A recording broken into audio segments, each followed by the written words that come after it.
Bom dia, mais um bom dia mesmo a todos, aqueles que nos acompanham agora ao vivo e que posteriormente estarão acompanhando nas redes sociais, em especial no YouTube, onde em breve estará disponibilizado.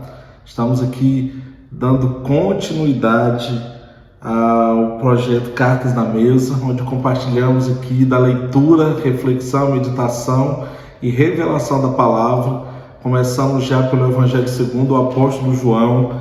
Estamos hoje no capítulo 7. Então, só para você estar inteirado, que vai participar conosco agora e a posteriori, falamos do capítulo 1 acerca da confirmação da divindade de Cristo e a convocação dos seus primeiros discípulos. No capítulo 2, a primeira manifestação dos sinais miraculosos. O capítulo 3, falamos a respeito da soterologia, qual é o princípio da vinda de Cristo aqui, qual seja a vontade do Pai, que em amor entregou seu Filho unigênito para todo aquele que nele crê não pereça, mas tenha vida eterna. No capítulo 4, tem a grande ascensão missionária de Cristo, onde após um diálogo com a mulher samaritana e muitas instruções acerca do reino, ele consegue ganhar aquela cidade pelo testemunho de transformação e salvação daquela mulher. No capítulo 5, temos os encontros e conexões com o Senhor e também a manifestação de alguns sinais miraculosos. Capítulo 6, é a primeira vez que o Senhor fala a respeito do seu interesse da ceia, quando após a multiplicação dos pães, ele diz que o corpo dele é o verdadeiro pão que desceu do céu e todo aquele que desejá-lo precisa comer da sua carne e tomar do seu vinho. Ali o Senhor, que já havia atraído a multidão, já tinha um ano de ministério dele, após uma pregação dura, uma exortação dura, grande parte, na verdade, a maioria das pessoas, mais de 99% de quem o seguia, o abandona, restando com ele os 12 discípulos que tinham a convicção de que não tinham mais para quem ir, uma vez que somente nele encontravam palavras de vida eterna e sabiam que ele era ungido do Senhor, confirmando aquilo que está no Evangelho segundo o apóstolo Mateus, onde Pedro, tomado por revelação, diz que ele era o Cristo, o Filho de Deus. E dando início aqui, estamos no capítulo 7 do Evangelho segundo o apóstolo João.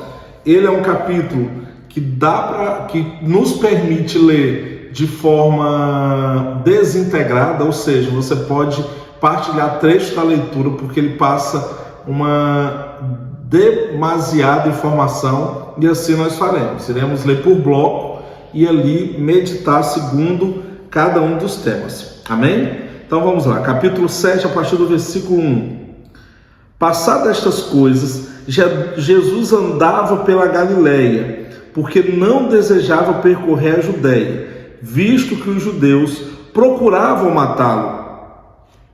Ora, a festa dos judeus, chamada de Festa dos Tabernáculos, estava próxima. Dirigiram-se, pois, a ele os seus irmãos e lhes disseram: deixa este lugar e vai para a Judeia, para que também os teus discípulos vejam as obras que fazes. Porque ninguém há que procure ser conhecido em público e, contudo, realize os seus feitos em oculto. Se fazes estas coisas, manifesta-te ao mundo, pois nem mesmo seus irmãos criam nele. Disse-lhes, pois, Jesus: o meu tempo ainda não chegou, mas o vosso sempre está presente. Não porque o mundo odiar-vos, mas a mim me odeia, porque eu dou testemunho ao seu respeito, de que as suas obras são más. Subi vós outros à festa, eu por enquanto não subo, porque o meu tempo ainda não está cumprido. Disse-lhe Jesus estas coisas e continuou na Galileia. Aqui a palavra do Senhor está dizendo que após Cristo ter sido abandonado por aqueles seguidores que de início estavam atrás dos sinais miraculosos e depois passaram a perseguir Jesus, a acompanhar Jesus pela multiplicação dos pães, ou seja, por uma satisfação pessoal, um contentamento da carne. Aqui Jesus está novamente na Galileia, ele e os seus discípulos, e havia outra grande festa em Jerusalém. Depois da Páscoa, a grande festa de Jerusalém é a festa das cabanas, também chamada de festa dos tabernáculos. E aqui estavam todos dispostos a subir a Jerusalém e ir para a Judéia, mas Jesus já corria risco de morte, uma vez que os sinais dele, as pregações dele, e desde que na primeira Páscoa que ele passou em Jerusalém, após se revelar como o Messias, ele havia causado um grande escândalo. Por quê? Porque ele havia limpado o templo, ele havia tocado em um sistema da qual ele testemunhava e denunciava as suas más obras, como aquilo que está em Efésios, que fala que não devemos ser testemunhas, cúmplices das obras das trevas. Jesus aqui já estava sendo odiado, não pelo que ele era, mas pelo que ele testemunhava. E quando ele falava do reino dos céus, quando ele falava do que era formado o reino dos céus, do que é feito o reino de Deus, ele denunciava esse sistema corrupto, esse sistema que é feito para afrontar, trazer peso, matar, roubar e destruir a humanidade. Quando nós também nos atentamos aqui acerca de uma promoção que os irmãos sanguíneos de Jesus faziam em relação a ele, dizendo: ora, é necessário que tu vá onde está o povo, em meio à festa, à multidão, e manifeste os teus sinais. Olha aqui como Jesus nos ensina algo. Nem sempre aquele que está dizendo que você deve manifestar os seus talentos, os seus dons, a sua capacidade de agir em nome de Deus, de fato ele confia no seu papel, no seu posicionamento de homem de Deus. Os irmãos de Jesus, nessa época ainda sem a revelação de quem ele era, desejava que ele fosse a Jerusalém, que ele fosse a Judéia para ser executado. Jesus, sabendo disso, não tomou assim o seu próprio coração com essa pressa e anseio, e entendeu que há tempo para todas as coisas. Muitas pessoas tentarão antecipar, tentarão nos promover, alguns bem intencionados, outros não, mas porque até veem sinais miraculosos em nós, mas não acreditam que o Senhor é conosco, e por vezes pode trazer uma precipitação e nós acelerarmos um processo que não está de acordo com o tempo de Deus. Jesus aqui queria fazer tudo alinhado, e não segundo a vontade do homem, mas segundo a vontade do Pai, e ele nos ensina que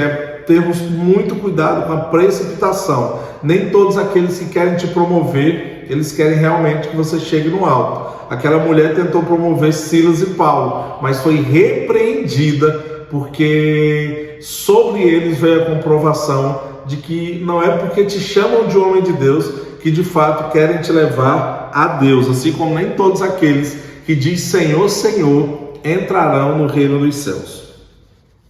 Vamos dar continuidade? Versículo 10. Mas depois que seus irmãos subiram para a festa, então subiu ele também, não publicamente, mas em oculto. Ora, os judeus o procuravam na festa e perguntavam: onde estará ele? E havia grande murmuração a seu respeito entre as multidões. Uns diziam: ele é bom, e outros: não, antes disso, engana o povo. Entretanto, ninguém falava dele abertamente, por ter medo dos judeus. Corria já em meio à festa, e Jesus subiu ao templo e ensinava. Então, os judeus se maravilhavam e diziam: como sabe este letras sem ter estudado? De onde vem tanto conhecimento? Respondeu-lhe Jesus: o meu ensino não é meu, e sim daquele que me enviou. Se alguém quiser fazer a vontade dele, conhecerá a respeito da doutrina, se ela é de Deus ou se eu falo por mim mesmo. Quem fala por si mesmo está procurando a sua própria glória, mas o que procura a glória de quem o enviou, esse é verdadeiro, e nele não há injustiça. Não vos deu Moisés a lei? Contudo, ninguém dentre vós a observa. Por que procurais matar-me? Respondeu a multidão: tens demônio. Quem é que procura matar-te? Replicou-lhe Jesus: um só feito realizei, e todos vos admirais. Pelo motivo de que Moisés vos deu a circuncisão, se bem que ela não vem dele, mas dos patriarcas, no sábado circuncidais o homem. E, se o homem pode ser circuncidado em dia de sábado, para que a lei de Moisés não seja violada, por que vos indignais contra mim, pelo fato de eu ter curado num sábado ao todo um homem? Não julgueis segundo a aparência, e sim pela reta justiça. Aqui o Senhor decide subir por conta própria a Judéia, não mais incentivado, manipulado ou estimulado pela conversação de outros homens, mas ele toma por si mesmo a decisão de subir e secretamente vai àquele lugar onde já havia uma grande expectativa acerca da sua chegada, uma vez, como já havia dito, já se passava aí ano e meio desde que ele havia multiplicado, na verdade transformado a água em vinho e subido a Jerusalém para celebrar a Páscoa. Jesus já era alguém muito conhecido, alguém afamado em toda a Judéia e em todo Israel. Então as pessoas esperavam que ele fosse realmente onde houvesse uma multidão e pudesse publicamente manifestar mais sinais miraculosos. E havia aqui uma grande questão: o povo não sabia se ele era alguém do bem por realizar coisas boas ou fazia aquilo a fim de, ao final, tentar extorquir, tentar enriquecer a si mesmo e trazer prejuízo aos seus seguidores. E curiosamente o povo já temia falar sobre ele, porque certamente era censurado o nome de Jesus onde quer que ele fosse. Nós temos que entender isso para a nossa vida, que por vezes muitos não irão replicar aquilo que falamos, muitos não irão se manifestar a nosso favor ou até contra nós, porque haverá uma censura em relação àquilo que fazemos em nome de Deus. Nós temos que ter muito essa compreensão, essa paz no coração, porque quem deve ter de fato o nome exaltado, o nome a ser levado acima de todo nome, é o próprio Senhor. As censuras que acontecem acerca do meu, do seu, do nosso nome, que é promovida pelo próprio Deus e não pelo príncipe da terra, para outrora ou por agora nos preservar ou por outrora nos promover. O que importa é sabermos que todas as vezes que fazemos algo em nome de Deus e isto agrada a Ele, a população, a humanidade, ela é movida a prestar atenção e a fazer juízo de si mesmo, porque a palavra do Senhor diz que o homem natural julga o natural e o homem espiritual julga todas as coisas. Aqui a multidão, ela estava agindo de forma a meditar e refletir em uma análise que ela é totalmente natural. Por isso nos diziam: ele é bom. Outros diziam que ele era um enganador. Jesus aqui também deixa a população maravilhada pela forma em que ele ensina. Posteriormente nós veremos que farão uma comparação da autoridade dele e da autoridade dos escribas e fariseus. O que eles se maravilhavam? Porque Jesus falava acerca do reino. Ele não falava segundo a sua vontade, ele não falava segundo o seu querer, ele não falava segundo as suas considerações, mas segundo a vontade do Pai. Ali em João 4, como nós estudamos, Jesus disse que a sua comida e a sua bebida é fazer a vontade do Pai. Então ele também pregava aquilo que Deus tinha desejo de manifestar para a humanidade. Então ele não usava do conhecimento para falar de si, para falar segundo o seu coração, para falar segundo o seu interesse, Nós temos que nos atentar a isso, porque muitas vezes líderes, pregadores, grandes doutrinadores são levados e tentados a implementarem ou acrescentarem na verdade absoluta, que é a sã doutrina, que é a palavra de Deus, considerações suas. Daí a grande capacidade de brotar as heresias e tudo aquilo que macula a santa e poderosa verdade que está nas Escrituras Sagradas. Cristo aqui também faz o embate acerca da lei de Moisés e da lei do amor, uma vez que aquela população estava escandalizada por ele ter curado no sábado, e curar no sábado é ser obediente à lei do amor, à lei da nova aliança, e também aquilo que está em Levítico capítulo 19, versículo 18, que diz que devemos amar o próximo, como a nós mesmos.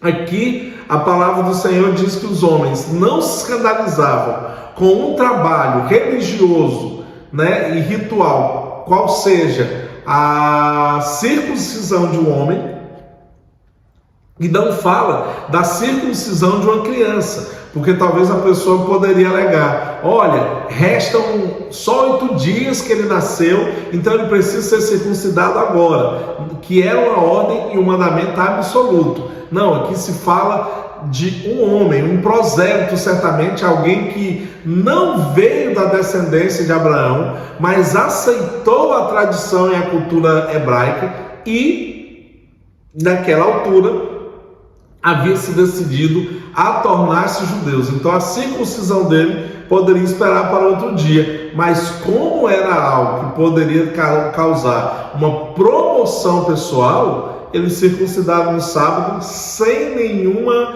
reserva. E a palavra do Senhor diz aqui que Jesus não censurou o fato daquele homem ter sido circuncidado no sábado, mas foi censurado por ter curado um paralítico no sábado. Vocês lembram disso? Daquilo que até nós estudamos no capítulo 5, quando ele cura o paralítico do tanque de Betesda, e é perseguido, ele é ameaçado e precisa sair de Jerusalém, se misturar à multidão para não ser pego. Jesus falava desse assunto, desse tema, porque recentemente ele havia subido para a Páscoa e não tinha alcançado aos olhos dos religiosos e das autoridades uma aprovação por ter feito algo bom e não ter feito segundo as leis dos rituais hebraicos do judaísmo. Amém?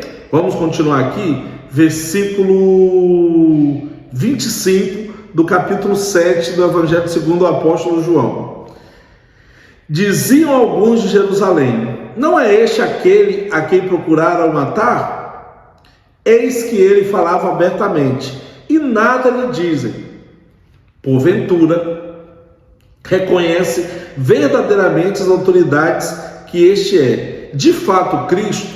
Nós, todavia, sabemos de onde este é. Quando, porém, vier o Cristo, ninguém saberá de onde ele é. Jesus, pois, enquanto ensinava no templo, clamou dizendo: vós não somente me conheceis, mas também sabeis de onde eu sou. E não vim porque eu de mim mesmo o quisesse, mas aquele que me enviou é verdadeiro, aquele a quem vos conheceis.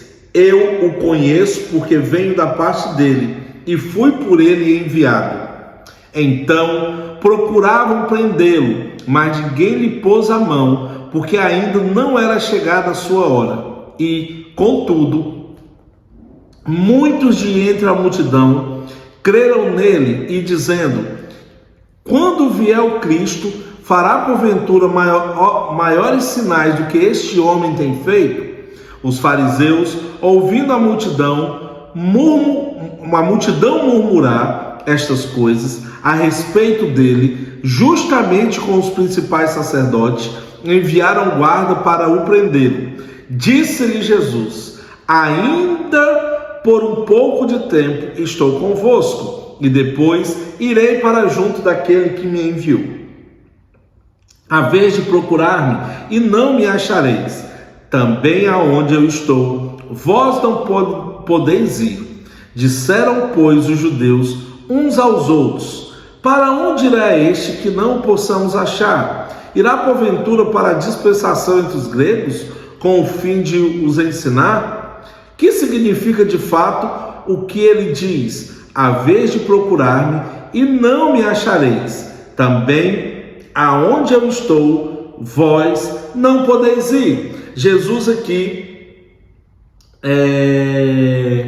está pregando, continua falando, a multidão ouve porque ele tem autoridade no falar, ele tem propósito no falar, ele tem desejo em ensinar, ele tem desejo em doutrinar, e enquanto ele fala, a multidão ela é movida, porque a palavra do Senhor pregada com autoridade e amor, ela gera no nosso coração anseio e fome por conhecer mais e mais e mais e mais. E Jesus aqui dá os primeiros sinais acerca da sua proposta e identidade e proposta que veio, qual seja de que ele era o Cristo. E as pessoas falavam, de modo algum ele é o Cristo, porque sabemos de quem ele é filho, sabemos onde ele mora, sabemos quem são os irmãos dele, sabemos de onde ele veio. Então, no momento em que Jesus se apresenta como Cristo, e aqui é muito interessante nós entendemos que são duas figuras apresentadas. Nós temos que ter essa compreensão. Jesus, o filho de Maria e de José, nascido em Belém, vivente na Galileia, e o Cristo, qual seja o ungido de Deus, o Messias. E aqui passamos a ter essas duas frentes. Jesus, aquele que prega, aquele que já estava realizando sinais miraculosos, e a figura do Cristo. E por que a figura do Cristo se apresenta aqui de forma um tanto quanto destacada? Porque aquela geração estava aguardando por Jesus, aguardando pelo Cristo, pelo Messias, para que ele retomasse o reinado a Israel, e Israel não fosse mais dominado por um governo ou outro império algum. Vamos lembrar que Israel estava passando por uma sequência de invasões. Israel foi dominado pelos babilônios, persas e medos.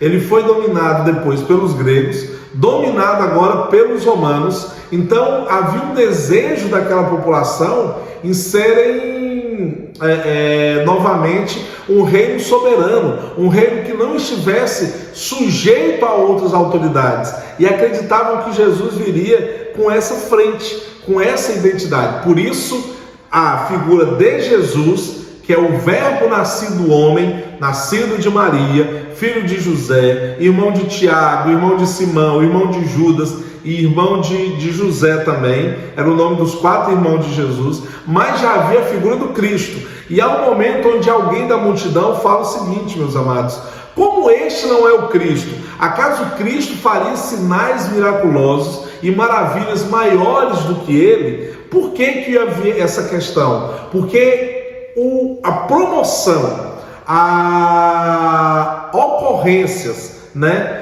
o fato de haver sinais miraculosos, como muitas curas, transformação de água em vinho, multiplicação dos pães, acalmar a tempestade, tudo isso era para que os sinais alcançassem aos que creem. Era para dar graça a Jesus, ao Cristo, e ele ser reconhecido pelas credenciais do Pai. Lembremos que quando alguém nos pergunta hoje: por que os homens de Deus não curam, não ressuscitam, não multiplicam os pães? Primeiro, porque hoje nós temos o Evangelho como o poder de Deus. Paulo não diz que o Evangelho é uma série de doutrina com poder de persuasão. Ele não diz que o Evangelho é uma corrente da qual você tem que convencer o homem da verdade a qual é pregada. Não, Paulo diz que o Evangelho é poder de Deus, uma vez que é anúncio de boas novas, ainda que tudo ao nosso redor esteja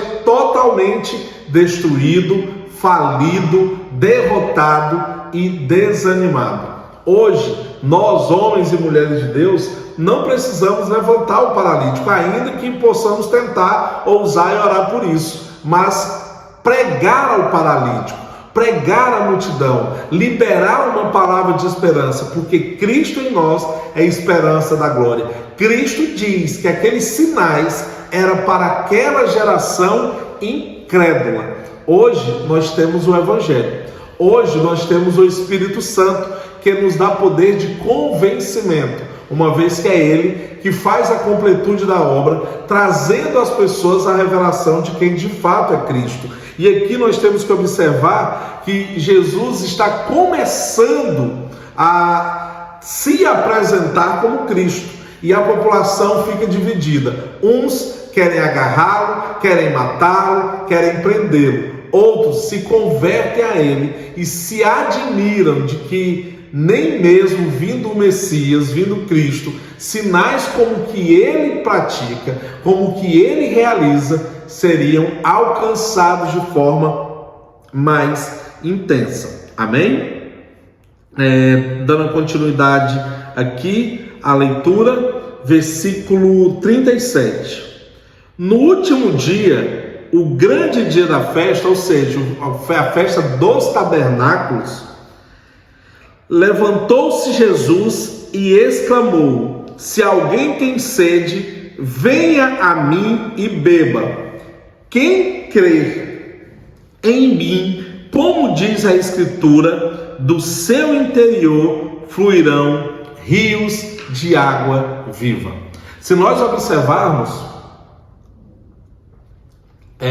Jesus afirmou isso para a mulher samaritana. Ele diz que todo aquele que beber de mim, este nunca mais terá sede, e se tornará fonte de água viva. Jesus repete isso. Estes dois versículos, meus amados, eles merecem um tratado teológico, uma vez que ele trata de como Jesus se apresenta como o Messias, como o ungido de Deus, como o Cordeiro de Deus que tira o pecado do mundo e como o grande mediador da nova aliança. O mediador da antiga aliança é Moisés, que trouxe a lei do Sinai.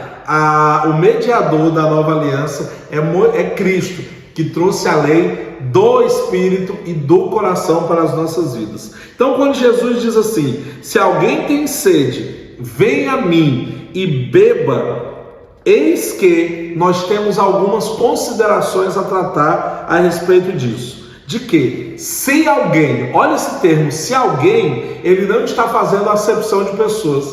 Ele não está dizendo, se o judeu quer vir a mim, que venha. Se o árabe quer vir a mim, que venha. Se o português quer vir a mim, que venha. Se o angolano quer vir a mim, que venha. Se o brasileiro quer vir a mim, que venha. Não, ele diz se alguém, é um chamado universal. Jesus é suficiente a todo aquele que se achega a ele. Todos podem acessar a Jesus.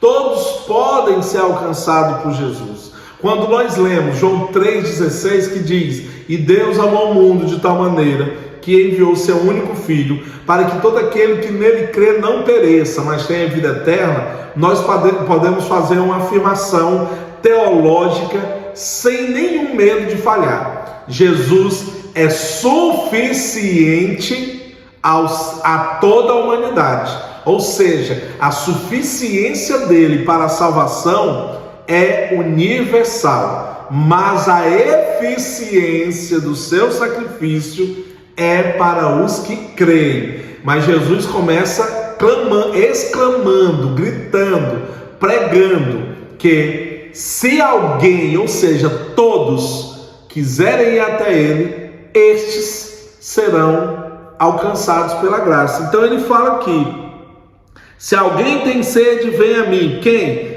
Todo que tem sede. Rico, pobre, crente, ateu, judeu, gentil, feiticeiro, santo, todos podem vir a ele. Segunda verdade,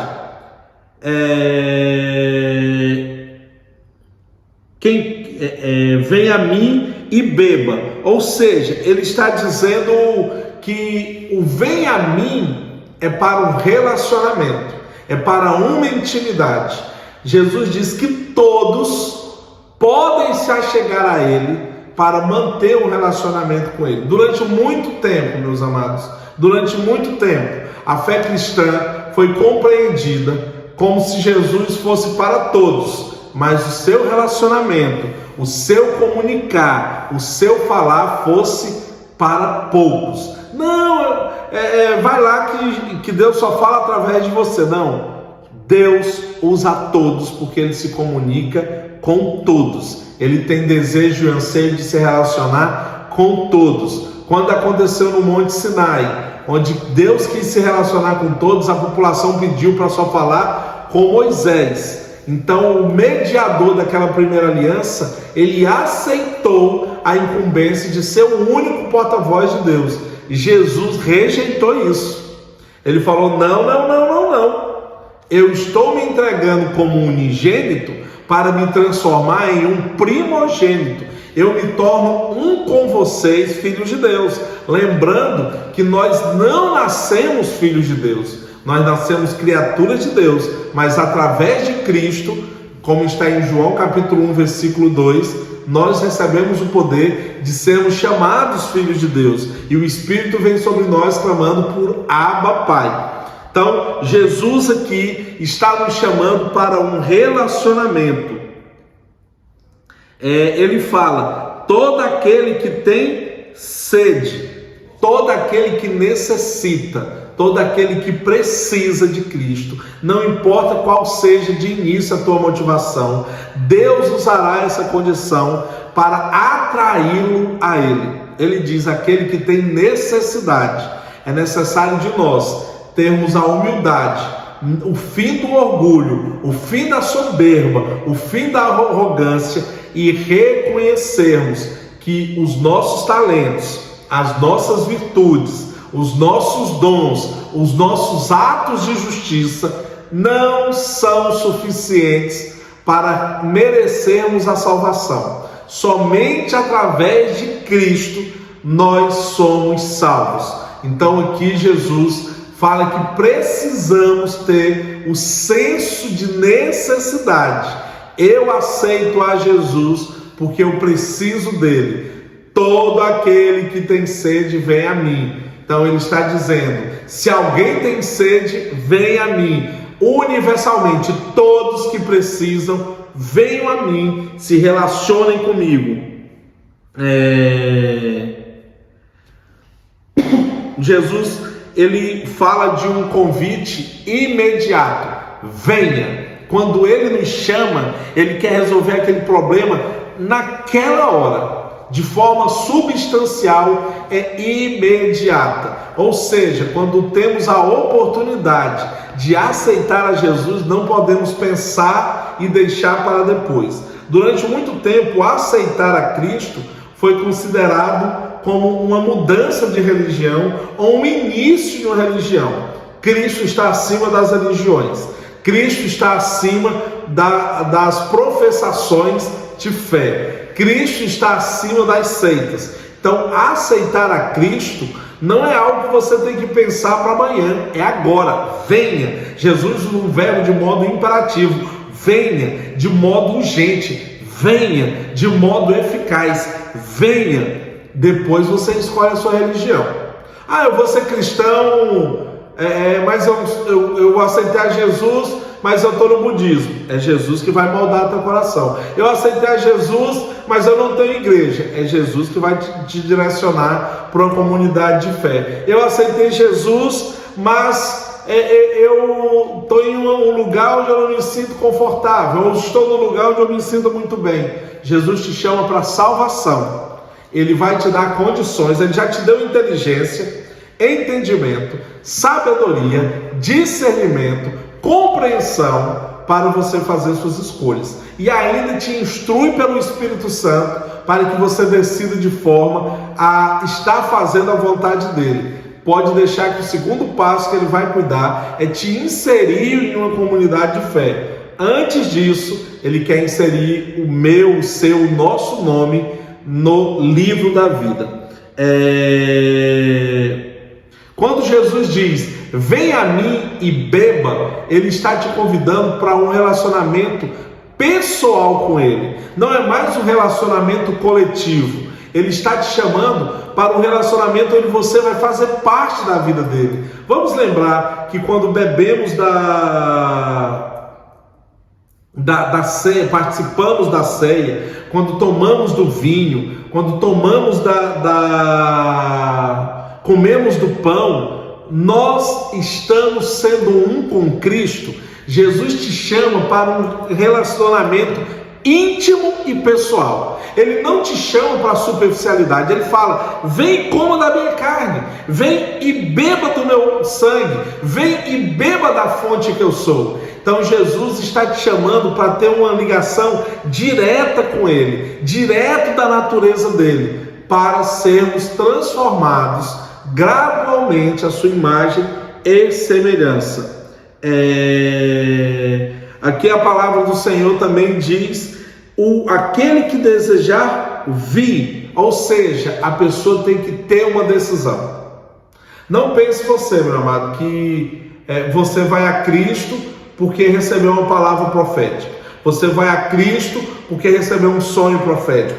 Você vai a Cristo só porque naquele momento veio um Espírito e te tomou em línguas estranhas e dom de ciência. Não. Você vai a Cristo por discerni-lo como Filho de Deus. Você vai a Jesus porque considera Ele o Messias, ungido e Filho de Deus. Então você vai alcançar o contentamento em Cristo na condicionante, ou seja, na condição de você assim o reconhecê-lo.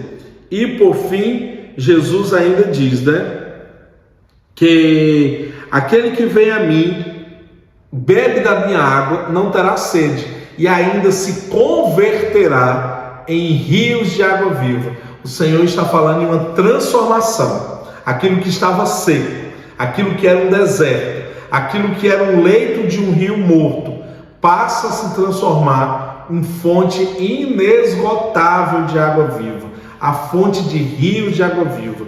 Jesus, depois de ter sacrificado por nós, entregado a sua vida a nós, ter desfeito da sua natureza divina e assumido forma humana, ele se entrega a nós, oferece a oportunidade de salvação e ao final ainda nos dá uma compensação. Então, o Evangelho é poder de Deus por isso, porque nos dá a certeza de que seremos transformados em Cristo Jesus. Versículo 39. Isto ele disse com respeito ao Espírito que haviam de receber os que nele crescem, pois o Espírito até aquele momento não fora dado, porque Jesus não havia sido ainda glorificado. Ou seja, aquilo que jorra de nós é o Espírito Santo, que é o Consolador, o fortalecedor e o que nos convence da justiça, da juízo, do pecado, da justiça e do juízo. Então, os que dentre o povo tinham ouvido essas palavras diziam: este é verdadeiramente o profeta. Porque ele fala o profeta? É o profeta que anunciará os últimos dias. Quando se destaca o profeta, o homem de Deus, está falando de uma promessa do Antigo Testamento, da Antiga Aliança, de que este viria para trazer os últimos dias à terra. Outros diziam: ele é o Cristo. Outros, porém, perguntavam: porventura o Cristo virá da Galileia? Nós sabemos que a Galileia era uma região rejeitada, abandonada, que nem os gregos nem os judeus queriam colocar a mão ali. Então eles falam: como pode alguém vir da Galileia? Lembra de Nicodemos ali no capítulo 1? Pode por acaso vir algo bom de Nazaré? Por quê? Porque Nazaré era uma cidade da Galileia. Então alguns o reconheciam como um profeta, uns reconheciam já como o próprio Cristo, mas alguns insistiam em não conseguir ter fé o suficiente e crer que da Galileia poderia vir a nossa salvação. Não diz a Escritura que que o Cristo vem de descendência de Davi e da aldeia de Belém, da onde era Davi? Assim, houve a dissensão entre o povo por causa dele. Alguns dentre eles queriam prendê-lo, mas ninguém lhe pôs as mãos.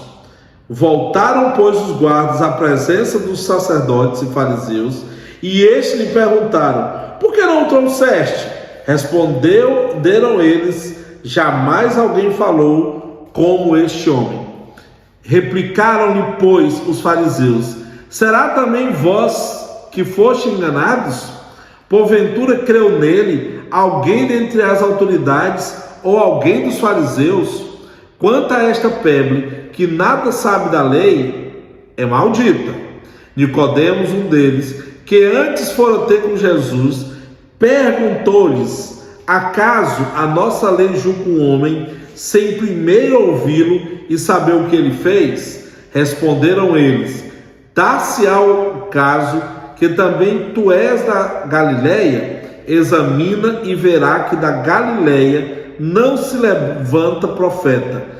E cada um foi para a sua casa. Aqui, ao final do versículo 7, há um grande debate. Ele é o Cristo ou não? Ele é um profeta ou não? Ele é um homem de Deus ou não? É só nós lembrarmos da mesma discussão de Mateus 16, quando Jesus lhe pergunta: quem diz a multidão que sou? E eles respondem: uns diz que tu és Jeremias, um diz que tu és João Batista, que tu és o Elias, um dos grandes profetas. E ele pergunta: e vós, a quem diz que eu sou? E Pedro responde: tu és o Messias, o Cristo, Filho de Deus. Então, se hoje muitos ainda questionam, se Jesus de fato era o Cristo que veio mediar uma nova aliança, imagine aquela época enquanto ele pregava. E como haviam preparado algo para prender a Jesus, haviam preparado algo para tomá-lo. Jesus, sabendo disso, se mantinha ali na sua segurança, falando e pregando a palavra, mas sem querer se exibir. E que a palavra do Senhor diz que os sacerdotes mandam prender a Jesus, mas os soldados, após ouvi-lo pregar, falam: ninguém prega como este homem. E sabiam eles também que naquela condição, naquela altura, como Jesus já atraiu uma multidão novamente, eles não teriam condições de acessar Jesus em um ambiente público ou em um horário onde essa população estivesse verdadeiramente fechada. Aqui nós olhamos a religiosidade acerca da origem de Jesus, e uma realidade com base até teológica, porque eles perguntam: a palavra do Senhor fala alguma coisa da Galileia? Que virá alguém da Galileia? Bem, não fala. Por quê? Porque a Galileia nem era no momento das grandes profecias já uma região separada em Israel. Mas a palavra do Senhor fala dos galileus. As profecias já falam que Jesus viria da terra de Naftali e Zebulon, que ficava próximo à região da Galileia, e eram regiões marítimas. E a palavra do Senhor também diz marítimo no sentido do mar de Tiberíades e do mar da Galileia, ou seja, do lago como sendo o mar. E a palavra do Senhor aqui, que era protegida pelos fariseus, fala que Cristo de fato não viria da Galileia, mas nós temos que lembrar que deixa bem claro que se manifestaria algo na Galileia. Então, até aqueles que combatem a Cristo querem usar a Bíblia para fazê-lo como pedra de tropeço. Meus amados, isso é o que foi falado da meditação, da reflexão, após a leitura de João capítulo 7. Se quiserem, podem abrir os microfones, se quiserem participar, se tem alguma questão, algum acréscimo. Lembrem-se que isso aqui é uma carta na mesa, eu estou lendo uma carta, falando a minha consideração, mas você tem a total liberdade em se manifestar, em falar. O que nós desejamos é para que ao final todos nós estejamos participando. Se alguém quiser acrescentar, se alguém quiser falar assim, olha, do capítulo 7 eu tirei esse proveito, ou se alguém quiser falar assim, olha,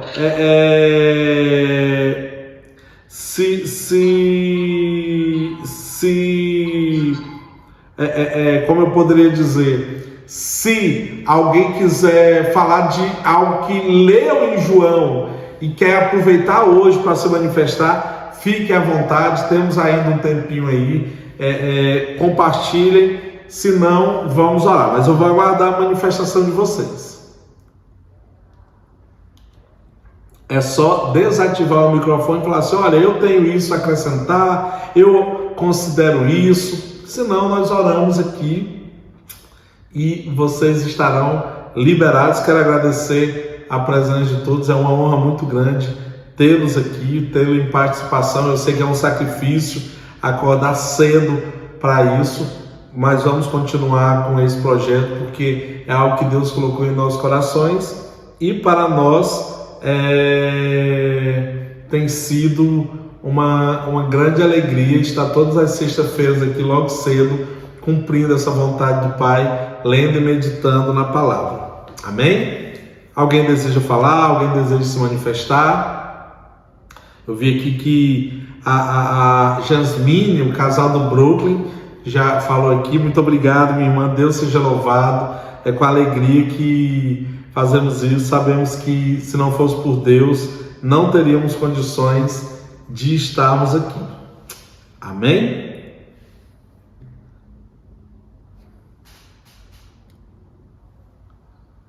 Amém? Se alguém... Então vamos orar? Amém. Oi, quer falar, Jasmine? Não, sou disso, amém. Amém. Amém. Dê um abraço pro meu amigo Márcio, viu? Com certeza. Amém. Vamos orar então. Senhor, meu Deus e Pai, em nome de Jesus, eu quero nessa manhã, Senhor Deus amado, de sexta-feira, te louvar, te bendizer, te agradecer, Pai, pelo teu amor, pela tua bondade, Senhor, por tudo aquilo que o Senhor tem feito em nossas vidas. Pai, obrigado pela tua palavra, que é viva e eficaz. Obrigado pelo alimento, Pai, pela instrução que ela nos apresenta. Meu Senhor, em nome de Jesus, te pedimos para que possamos, Senhor, a todo tempo sermos tomados pelo teu conhecimento, pelo conhecer da tua verdade, pelo conhecer do teu ensino, pelo conhecer, Senhor Deus amado, de tudo aquilo que és para nós, Pai. Senhor, que possamos reconhecer a nossa necessidade de nos achegarmos, meu Pai, à fonte de água viva que é o Senhor. Pai, em nome de Jesus, abençoe a nossa sexta-feira, o nosso final de semana, a continuação desse dia. Eu abençoo a todos aqueles que estão acompanhando agora, Senhor, essa aula, essa ministração, esse bate-papo, e aqueles que posteriormente virão, Senhor, que todos sejam alcançados pelo poder do Evangelho. Em nome do Pai, do Filho e do Espírito Santo. Se você concorda comigo, diga amém. Que Deus te abençoe. Muito obrigado pela honra de todos estarmos aqui participando desse projeto. Sabe que muito nos alegra. Amém? Amém. E fiquem com Deus e conte conosco.